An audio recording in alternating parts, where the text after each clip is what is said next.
Salut, moi c'est la fin, on se retrouve pour une nouvelle vidéo Lego Review aujourd'hui du set 71 794, l'équipe de robots Darin et Sora qui s'inscrit dans la vague de set Ninjago Dragon Rising, donc de sortie en juin 2023. Avant de commencer, présence de démons de pneus.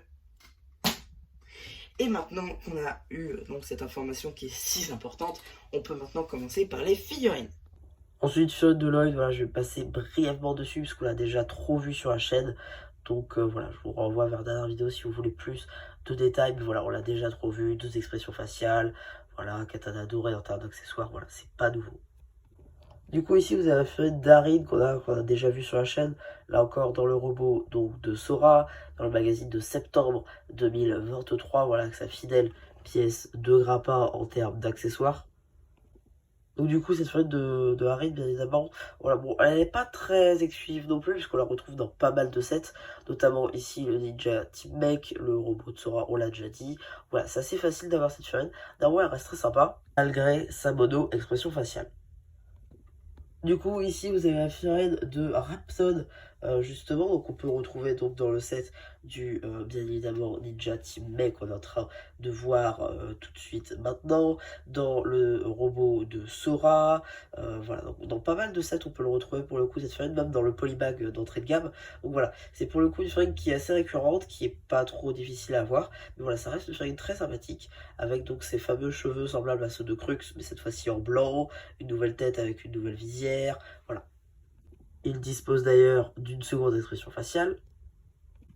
On retrouve notamment cette figurine dans la voiture donc de Zane, dans le chien d'attaque d'Imperium, dans bien évidemment le set qu'on est en train de faire ici, euh, ainsi que dans le livre d'activité Ninjago Dragon Rising 3e du nom. Donc du coup ici vous avez la figurine du chasseur d'Imperium, juste ici donc dans sa version noire, donc en armure noire avec donc un casque semblable, c'est le même moule qu'avec la version dorée, pareil pour l'armure, c'est semblable à celle de Rapton, pareil pour la tenue, la tête c'est la même que pour le chasseur doré. En termes d'accessoires, cette magnifique épée moulée d'Imperium, et la tête dont je vous parlais plus tôt qu'on voit un peu mieux comme ça. On retrouve notamment cette figurine sur le set 4+, qu'on est en train de voir ici, le set des deux robots de Lloyd et Arin, ainsi que le livre d'activité Ninjago Dragon Rising, dernier sorti récemment. En ce qui concerne le garde noir, c'est un petit peu comme le garde doré. On a donc ce casque en forme de casserole qui, pour le coup, n'est pas exclusive, puisque la figurine en soi n'est pas exclusive. La tête en elle-même, c'est la même que pour l'autre. Armure noire pour Rapton, pareil. Et pareil pour le torse et les jambes, c'est la même chose.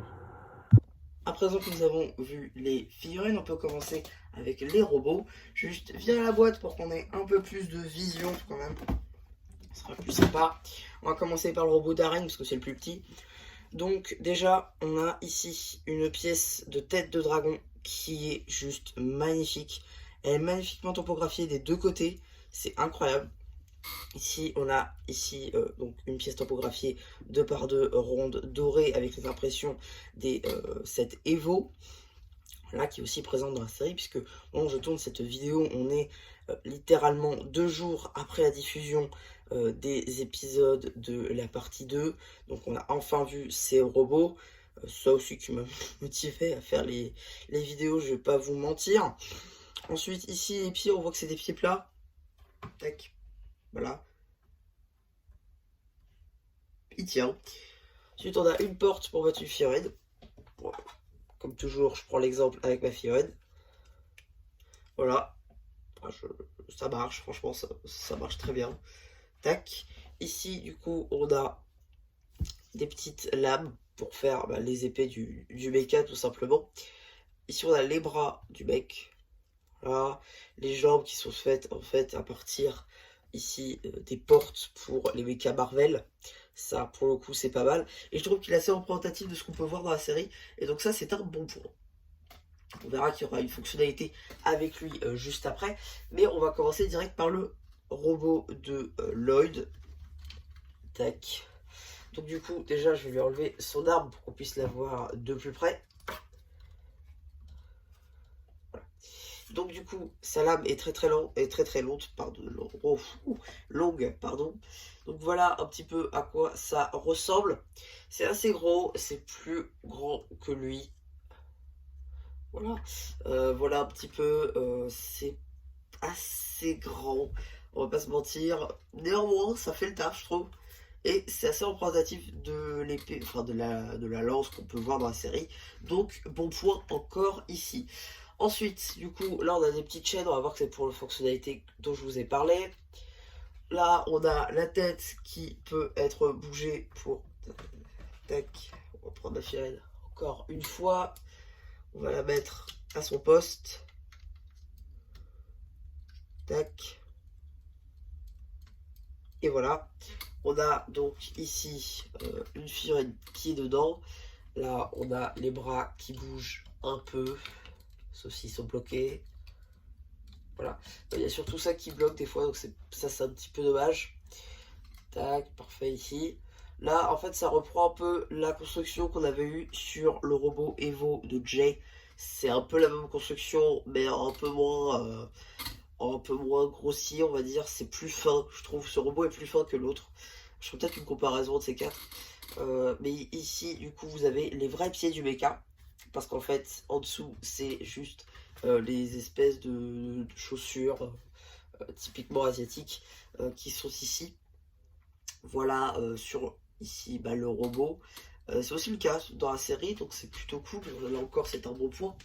On va regarder vite fait l'arrière, qui n'a pas vraiment lieu d'être regardé au final, puisqu'il n'y a pas vraiment de détails. Il n'y a pas beaucoup de pièces tampographiées, hein. Tous c'est des stickers là pour la plupart. Stickers. Il y a du mal à rester debout aussi. Rester debout bien droit avec les jambes au bon endroit. Il y a beaucoup de mal. Typiquement, voilà, il n'est pas très droit quoi. Voilà. Faut le mettre comme ça pour qu'il soit très droit, c'est pas très ouf. Sticker.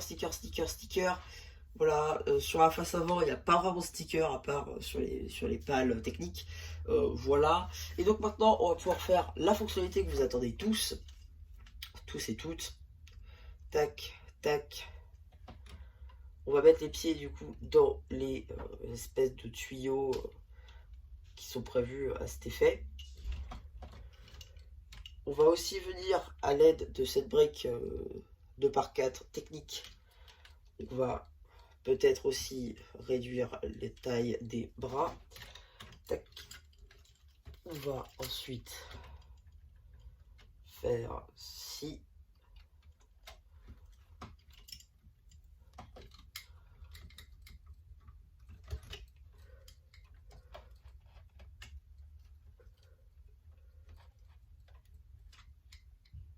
Je vais devoir couper au montage, sérieux.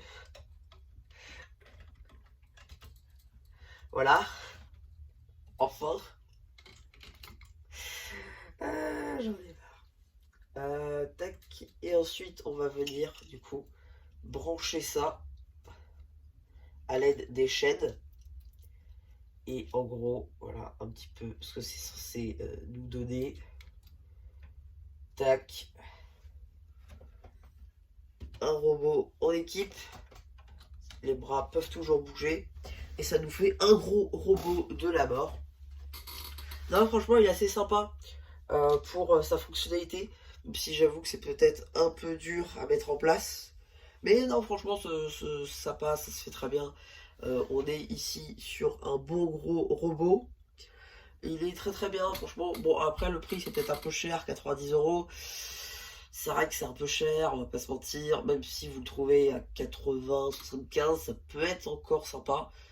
Pour le prix, ça vaut un peu plus le coup déjà. Mais voilà un petit peu ce que j'en pense de ce set. Personnellement, je sais pas ce que vous en pensez, donc n'hésitez pas à me dire ce que vous en pensez vous du coup dans les commentaires sous le post communautaire. Et voilà, bah du coup c'est Charbu qui vous dit bye.